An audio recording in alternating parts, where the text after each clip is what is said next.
Selanjutnya yaitu gangguan HEPAR-2, di mana dari anatomi hati, di anterior bentuk hati menyerupai segitiga permukaan licin, warnanya merah gelap kecoklatan dan terdiri dari dua lobus, yaitu lobus kanan dan lobus kiri.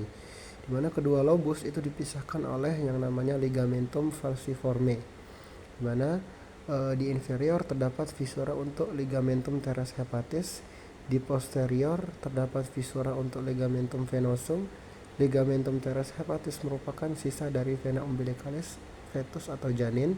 Ligamentum venosum merupakan sisa dari ductus aranti, di mana hati terbagi dalam 8 segmen dengan fungsi yang berbeda.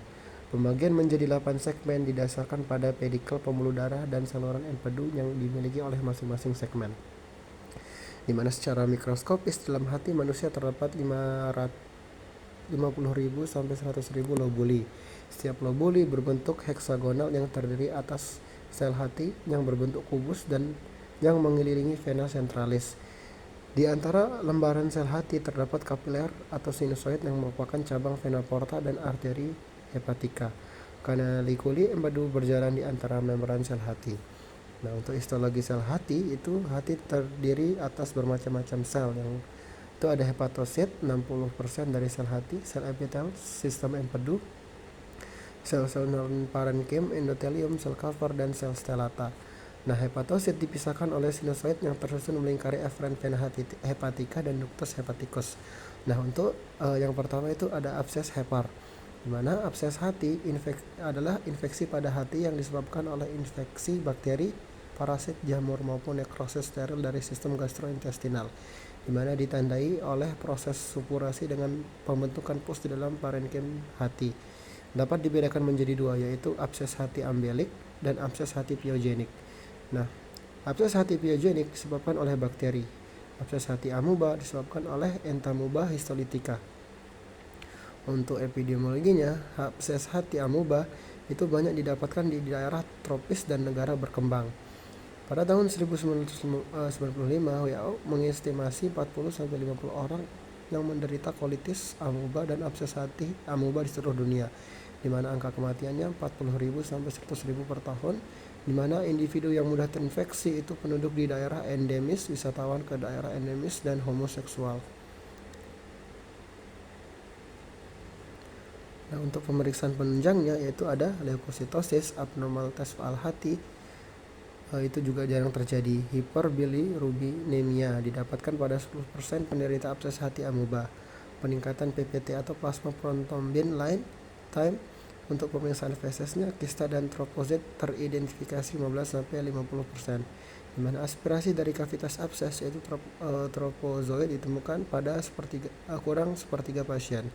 Nah, pemeriksaan penunjang yaitu foto dada, di mana ada peninggian kubah di diafragma kanan, berkurangnya gerak diafragma, efusi pleura, kolaps paru, dan abses paru. Di mana pemeriksaan penunjang foto polos abdomen dapat ditemukan gambaran ileus, hepatomegali, gambaran udara bebas di atas hati atau air fluid level. Nah, pemeriksaan penunjangnya yaitu ultrasonografi, di mana untuk abses hati amuba USG sama efektifnya dengan CT atau MRI. Sensitivitasnya dalam diagnosis abses hati amuba 85-95%. Dapat mendeteksi kelainan sebesar 2 cm, kelainan traktus biliar dan diafragma, di mana keterbatasannya pasien gemuk dan kurang kooperatif. Di mana pemeriksaan penunjang ultrasonografinya yaitu bentuk bulat atau oval, tidak ada gema dinding yang berarti, ekogenisitas lebih rendah dari parenkim hati normal, di mana bersentuhan dengan kapsul hati, peninggian sonik distal. Nah, pemeriksaan penunjang tomografi komputer yaitu ada sensitivitas 95-100%, lebih baik untuk melihat kelainan di daerah posterior dan superior, tidak dapat melihat integritas diafragma, tidak dapat menentukan efusi pleura reaktif dan ruptur diafragma. Nah, untuk pemeriksaan penunjangnya ada tomografi komputer, di mana CT scan abdomen dengan kontras, CT scan abdomen tambah kontras mungkin bisa dilihat. Nah, di mana pemeriksaan penunjangnya ada pemeriksaan serologi, di mana memastikan infeksi amuba sebagai penyebab abses hati, respon antibodi negatif pada minggu pertama, titer antibodi dapat bertahan berbulan-bulan sampai tahunan di daerah endemik. Pemeriksaan antibodi yang dapat dilakukan yaitu adalah indirect hemagglutination atau gel diffusion preciptin atau GDP, enzim like immunosorbent assay atau ELISA. Di mana untuk diagnosis diperlukan dengan gejala demam, nyeri perut kanan atas, dan hepatomegali yang nyeri tekan. Nah, dari pemeriksaan penunjang itu ada leukositosis, alkali fosfatase meninggi, letak diafragma yang tinggi pada foto dada, gambar USG, dan tes serologi. Di mana untuk diagnosis bandingnya itu ada kolesititis akut, hepatitis virus akut, karsinoma hati tipe febrile. Nah, di mana penlaksanaannya yaitu ada antibiotika yaitu golongan imidazol, bisa metronidazol, tinidazol, niridazol. Nah, di mana metronidazol itu diberikan 750 ml per oral 3 kali sehari selama 10 hari. Pemberian intravena sama efektifnya, di mana emetin, dihidrometin, dan kloroquine itu diindikasikan pada abses hati amuba dengan komplikasi atau kegagalan dengan terapi metronidazol.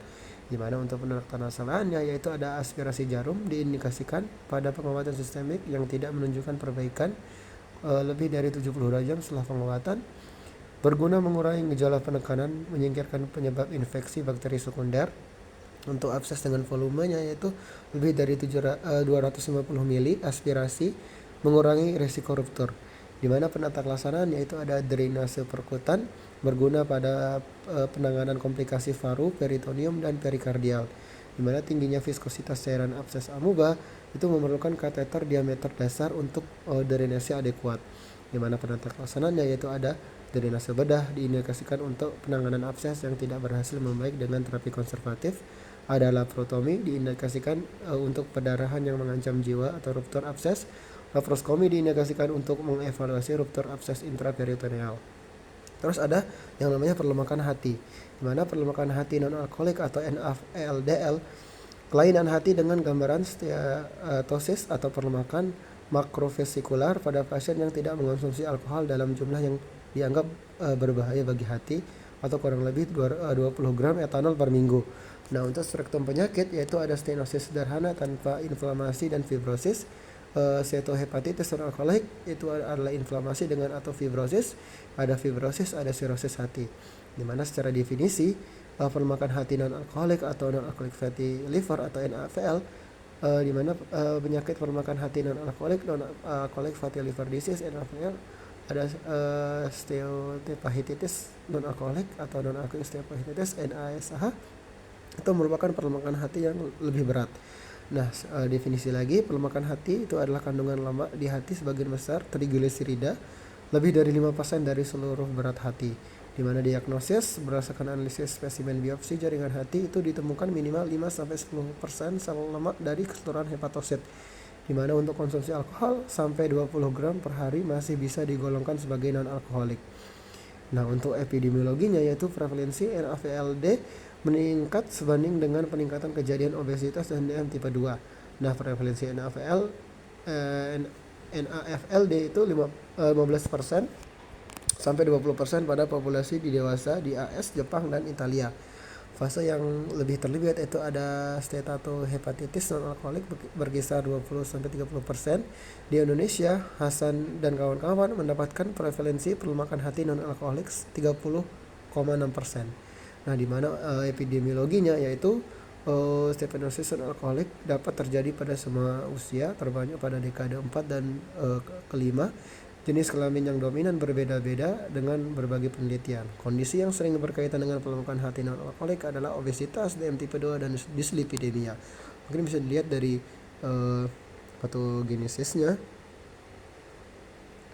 Oke, selanjutnya ada perjalanan penyakit, di mana masih terbatas melihat perspektif beberapa tingkat gambaran histologik, yaitu perlemakan hati sederhana menjadikan steatohepatitis yang disertai fibrosis akan mengakibatkan sirosis. Di mana untuk manifestasi klinisnya sebagian besar tidak menunjukkan gejala atau tanda penyakit hati. Beberapa pasien mengeluhkan lemas, malaise, keluhan tidak enak, dan mengganjal di perut kanan atas. Di mana kebanyakan pasien itu mengalami yang namanya hepatomegali. Umumnya ditemukan kebetulan atau sudah dengan komplikasi sirosis itu adalah asites, perdarahan varises, dan hepatoma. di mana diagnosis untuk gold standarnya itu ada biopsi hati. Keunggulan biopsi hati yaitu adalah membedakan stenosis dan steatohepatitis, terus memperkirakan prognosis dan menilai progresi fibrosis ya. Terus laboratoriumnya pemeriksaan yang akurat itu adalah belum ada, di mana peningkatan ringan dengan AST dan ALT, enzim hati dapat ditemukan normal. Kenaikan enzim hati biasanya tidak melebihi 4 kali, di mana rasio AST dan ALT itu kurang dari 1. Pada fibrosis lanjut, rasio AST dan ALT mendekati atau melebihi 1, di mana untuk laboratoriumnya itu ada fosfatase alkali, G-glumi-transferase, ferritin darah atau saturasi transfusi dapat meningkat. Pada sirosis itu mengalami yang namanya hipoalbuminemia, waktu protrombin memanjang, dan hiperbilirubinemia.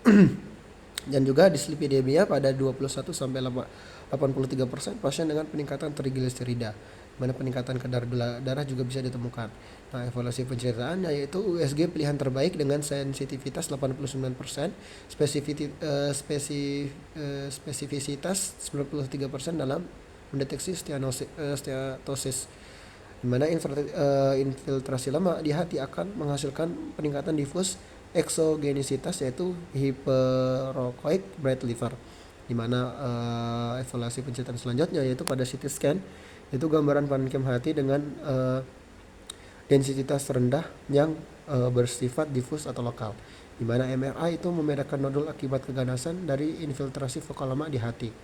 Nah, secara histologi tidak dapat dibedakan antara perlemakan hati non-alkoholik dan non-alkoholik, di mana untuk gambaran biopsi hati secara steatosis itu ada infiltrasi sel radang, hepatosit ballooning dan nekrosis, nukleus glikogen, molori-hyalinin, dan fibrosis. Mungkin bisa lihat di histologinya, di mana untuk pelaksanaannya yaitu yang pertama itu pengontrolan faktor risiko, di mana mengurangi berat badan dengan diet dan latihan jasmani itu dapat mengkoreksi resistensi insulin dan obesitas sentral. Penurunan berat badan bertahap untuk memperbaiki AST dan ALT serta gambaran histologi hati. Latihan aerobik 30 hari sehari itu dapat target dan nyadi mengurangi lemak total mengurangi 30%. Nah, pelaksanaannya itu ada yang pertama pengontrolan faktor risiko, penurunan berat badan dengan tindakan bedah dengan operasi bariatrik, terjadi perbaikan gambaran histologi hati. Untuk penata laksanaannya itu terapi farmakologis yaitu ada antidiabetik dan insulin sensitizer, itu ada metformin yaitu dengan kerjanya akan menaikkan kerja insulin pada sel hati dan menurunkan produksi pada glukosa hati. Terus ada thiazolidin dion itu memperbaiki sensitivitas insulin pada jaringan adiposa. Selanjutnya ada terapi farmakologis selanjutnya itu ada obat antihiperlipidemia, ada gemfibrozil menunjukkan perbaikan ALT pada kadar lipid setelah pemberian obat selama 1 bulan. Ada atorvastatin, perbaikan parameter biokimia dan histologi. Terus selanjutnya ada obat antioksidan itu untuk mencegah progresi steatosis terjadi, steatohepatitis dan fibrosis. Seperti contoh ada vitamin E, tocopherol, vitamin C, betain, dan N-asetilcysteine. Nah, selanjutnya itu ada hepatoprotector yaitu adalah ursodeoxycholic acid, itu bekerja asam amino dengan banyak potensi efek imunodulator, pengaturan lipid, dan efek sitoproteksi. Selanjutnya itu ada namanya karsinoma hati. Nah, karsinoma hepatoseluler atau HCC itu adalah sebuah tumor ganas hati primer yang berasal dari hepatosit, di mana tumor ganas lain hatinya seperti kolangiokarsinoma, sitoadenokarsinoma itu berasal dari sel epitel biliar, dan angiosarkoma dan leiomyosarkoma yaitu berasal dari sel mesenchyme. Di mana tumor ganas hati yang pernah didiagnosis itu adalah HCC sebanyak 85%, CC 10%, jenis lainnya itu 5%, di mana untuk epidemiologinya HCC itu meliputi 5,6 dari seluruh kanker pada manusia. Tingkat kematian, rasio atas mortalitas dan insidensi itu urutan kedua setelah kanker pankreas. Tingkat keparahan tertinggi tercatat di Asia Timur dan Tenggara serta Afrika Tengah, sedangkan yang terendah di Eropa Utara, Amerika Tengah, Australia, dan Selandia Baru. HCC jarang ditemukan pada usia muda kecuali di wilayah yang endemik infeksi HPV serta banyak terjadi transmisi HPV perinatal. Di wilayah dengan angka kematian HCC tinggi, Rasio kasus laki-laki dan perempuan 8,1. Nah, faktor risiko virus hepatitis HB, EF, virus HB, hepatitis C, ada sirosis hati, ada aflatoksin, obesitas, diabetes mellitus, dan alkohol. Nah, penyebab itu adalah metastasis intrahepatik dapat melalui pembuluh darah, saluran limfa atau infiltrasi langsung. Metastasis ekstrahepatik dapat melibatkan vena hepatica, vena porta, dan vena cava. Dapat terjadi metastasis pada varises esofagus, paru, kelenjar getah bening, di porta hepatik, dan mediastinum. Nah, metastasis di peritoneum dapat menunjukkan asitas hemoragik, itu memasuki stadium terminal. Di mana untuk karakteristik klinisnya itu sangat bervariasi dari asimptomatik hingga yang gejala dan tandanya sangat jelas dan disertai gagal hati. Nyeri atau perasaan tidak nyaman di kuadran kanan atas abdomen. Bila tidak terjadi perbaikan pada asites, perdarahan varises atau prekoma setelah terapi yang adekuat. Pasien penyakit hati kronik dengan ABSAG anti-HCF positif yang mengalami perburukan kondisi secara mendadak. Keluhan rasa penuh di abdomen disertai perasaan lesu, penurunan berat badan dan dengan atau tanpa demam. Nah, untuk karakteristik klinisnya itu keluhan gastrointestinal lain seperti anoreksia, kembung, konstipasi, diare. Di mana untuk sesak nafasnya itu adanya akibat besarnya tumor yang menekan diafragma atau sudah ada metastasis di paru. Di mana untuk karakteristik klinis itu temuan fisik tersering pada HCC itu ada hepatomegali dengan atau tanpa berut hepatik, splenomegali, asites ikterus, demam, atrofi otot, perdarahan varises esofagus, peritonitis bakterial spontan atau SBP. Nah, di mana pemeriksaan penyaring yaitu penanda tumor ada alpha fenotoprotein atau AFP merupakan protein serum normal yang disintesis oleh hati fetal, sel yolk sac dan sedikit saluran gastrointestinal fetal. Di mana rentang normal AFP serum itu adalah 0 sampai 20 nanogram per mili. Kadar AFP meningkat pada 60 sampai 70% pada pasien HCC. Di mana kadar AFP itu lebih dari 400 nanogram per mili diagnostik yang sangat sugestif untuk HCC. Nilai normal dapat ditemukan pada HCC stadium lanjut, hasil positif palsu seperti hepatitis akut atau kronik dan kehamilan. Nah, pemeriksaan penyaring yaitu ada USG abdomen untuk meningkatkan kesalahan hasil pemeriksaan AFP. Pasien sirosis hati dianjurkan menjalani pemeriksaan USG setiap 3 bulan. Sensitivitas USG untuk neoplasma hati berkisar antara 70 sampai 80%. Tampilan USG yang khas untuk HCC kecil, mosaik, formasi septum, bagian peripheral sonolusen berhalo, bayangan lateral yang dibentuk oleh pseudokapsul fibrotik serta penyangatan eko posterior. USG color Doppler sangat berguna untuk membedakan HCC dari tumor hepatik lain. Mana pemeriksaan lainnya itu ada strategi screening dan surveillance, di mana screeningnya aplikasi pemeriksaan diagnostik pada populasi umum.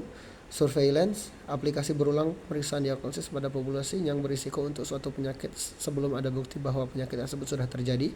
Pemeriksaan AFP, serum, dan USG abdomen dilakukan setiap 3-6 bulan bagi pasien sirosis hepatik B dan C kronik.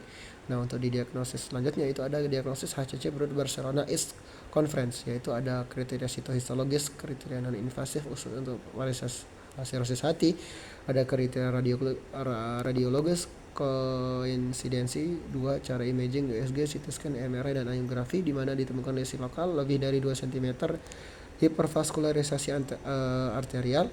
Terus ada kriteria kombinasi salah satu cara imaging dengan kadar AFP serum di mana lesi vokal menunjukkan lebih dari 2 cm, hipervaskularisasi arterial, kadar AFP serum lebih dari atau sama dengan 400 nanogram per mili. Nah, di mana di diagnosis kriteria HCC menurut Barcelona East Conference. Nah, selanjutnya itu ada namanya sistem staging, di mana beberapa sistem yang dapat dipakai untuk staging HCC adalah tumor node metastasis atau TNM staging system, Okuda staging system, Cancer of Liver Italian Program atau CLIP scoring system, Chinese University Prognosis Index atau CUPI, Barcelona Clinic Liver Cancer atau BCLC staging system. Nah, di mana untuk terapinya yaitu pilihan terapi berdasarkan ada tidaknya sirosis, jumlah dan ukuran tumor serta derajat memburukkan hepatik. Nah, untuk terapi selanjutnya itu ada reseksi hepatik dengan indikasi untuk pasien dalam kelompok non-sirosis dengan fungsi hati normal. Untuk pasien sirosis diperlukan kriteria seleksi karena operasi dapat memicu timbulnya gagal hati yang dapat memicu timbulnya gagal hati yang menurunkan angka harapan hidup. Terapi selanjutnya itu ada reaksi hepatik kontraindikasi adanya metastasis ekstrahepatik HCC difus multifokal, yaitu ada sirosis stadium lanjut, penyakit penyerta yang dapat mengurangi ketahanan pasien menjalani operasi. Nah, terapinya itu ada transplantasi hati. Bagian pasien HCC dan sirosis hati, transplantasi hati memberikan kemungkinan untuk menyingkirkan tumor dan menggantikan parenkim hati yang mengalami disfungsi. Dilaporkan kesintasan 3 tahun mencapai 80% dengan perbaikan seleksi pasien dan terapi perioperatif dengan obat antiviral seperti lamivudin, ribavirin, dan interferon dapat dicapai kesintasan 5 tahun sebesar 92%. Nah, selanjutnya terapi adalah ablasi tumor perkutan. Destruksi dari sel neoplastik dapat dicapai dengan bahan kimia alkohol asam asetat atau dengan memodifikasi suhunya, radiofrekuensi, microwave, laser, dan ablation. Injeksi etanol perkuatan PI, teknik terpilih untuk tumor kecil karena efikasi tinggi, efek samping rendah, dan relatif murah. Dasar kerjanya itu menimbulkan dehidrasi, nekrosis, oklusi vaskular, dan fibrosis. Nah, terus ada ablasi tumor perkutan atau radiofrequency ablation RFA, itu menunjukkan angka keberhasilan yang lebih tinggi daripada PI dan efikasinya tertinggi untuk tumor lebih dari 3 cm. RFA lebih mahal dari efek samping yang lebih banyak dan efek samping yang lebih banyak dibandingkan PI. Nah, selanjutnya ada terapi paliatif, yaitu ada TAE dan TACE atau transarterial embolism, chemoembolism, menunjukkan penurunan pertumbuhan tumor serta dapat meningkatkan harapan hidup pasien dengan HCC yang tidak resectable. Beberapa jenis terapi lain untuk HCC yang tidak resectable, imunoterapi dengan interferon, terapi estrogen, antiandrogen, treotet, radiasi internal, kemoterapi arterial atau sistemik. Sekian, terima kasih.